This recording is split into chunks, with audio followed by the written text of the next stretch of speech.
From the book of Ecclesiastes 1, verse 9. The thing that hath been, it is clear which shall be, and that which is done is that which shall be done. And there is no new thing under the sun. I want to give all praises to Yahweh, Bahashem, Yahweh Shai, Bahashem, Roha Kodash. Double honors to the elders and apostles of Great Millstone, also the priest, also the hopeful elect. I bid you shalom, sabbath, shalom. The topic I want to talk about is the many waves of the feminist movement. Now, from what I remember, as a matter of fact, I'll pull it up.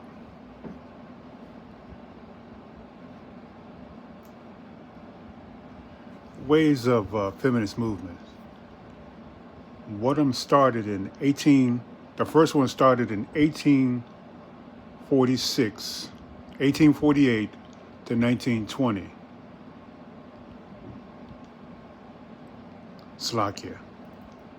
The first movement was about women's writing, wanting to vote, what they call suffrage.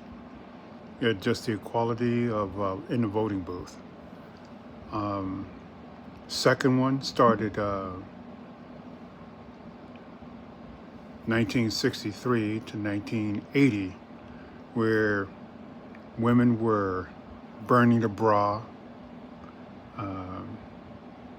The authoress Betty Friedan published The Feminine Mystique, which argued that women are chafing against the confines of their roles as housewives and mothers.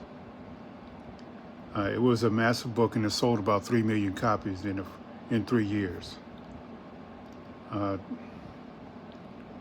third one, which started with Anita Hill, who testified in Congress about the sexual mores of the now Clarence Thomas, the sexual harassment. Also, the fourth one, present day. You got the B4 movement. So all these waves is just basically about women who are rebellious, basically practicing witchcraft. And the thing about it is that the B4 movement is about holding with sex with your partners and with your husband because you voted for Trump, and you didn't vote for the curry queen from South India. And if you notice, she took her own sweet time in conceding defeat at her alma mater, Howard University, which goes to show you that she wasn't about you anyway. She's not a foundation Israelite. That's something that gets overlooked all the time, was that she is Mrs. Emhoff, not a presidential candidate that's worth having in office. So the last one, the fourth wave, which is hopefully this is the last wave that Yahweh, Bahashem, Yahweh Shai permits that's happening to us. We've seen our women that go out and shave their heads, abstaining sex,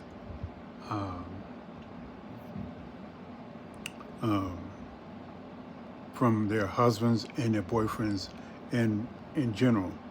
In other words, you should have been practicing sexual mores from day one, and that just because you have a little freedom, it shouldn't let you gad abroad from men to men and then become a murderer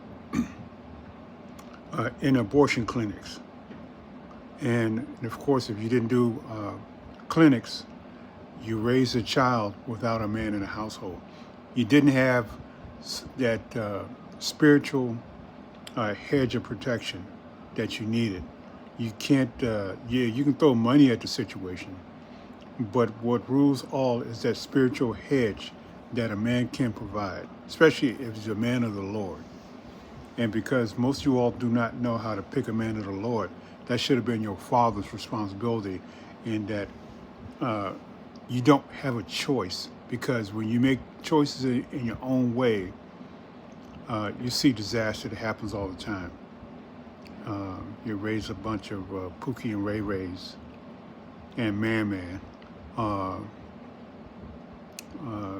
that's terrorizing the community. So I have a few more of the scriptures that I'd like to get. And this is concerning, I'll go to Titus.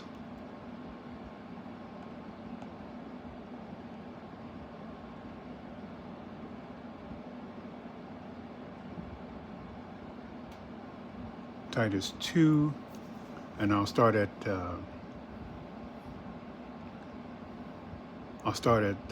Titus 2, verse 3.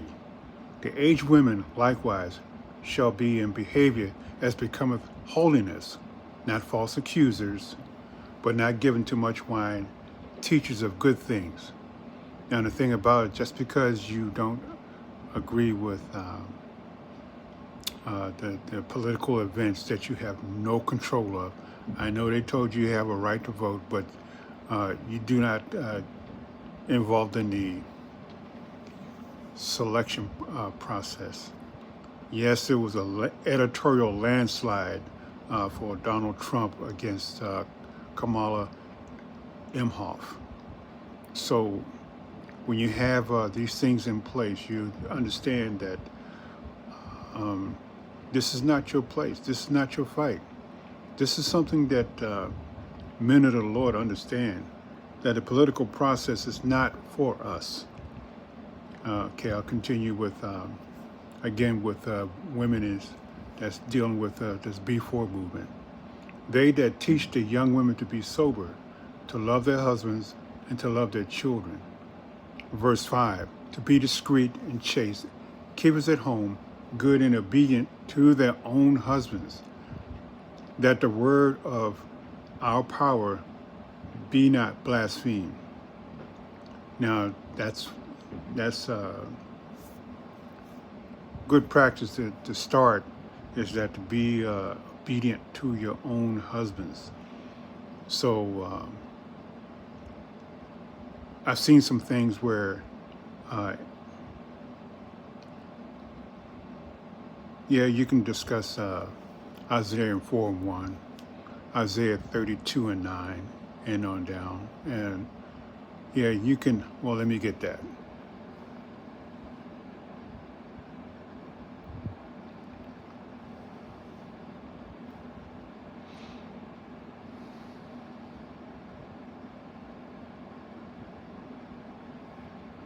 I'll start with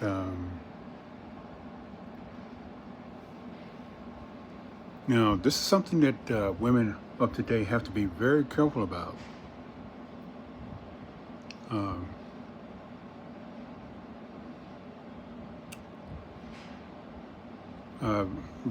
Isaiah 32:2, and a man shall be a hiding place from the wind, and a covert from the tempest, as rivers of water in a dry place, as a shadow of a great rock in weary land.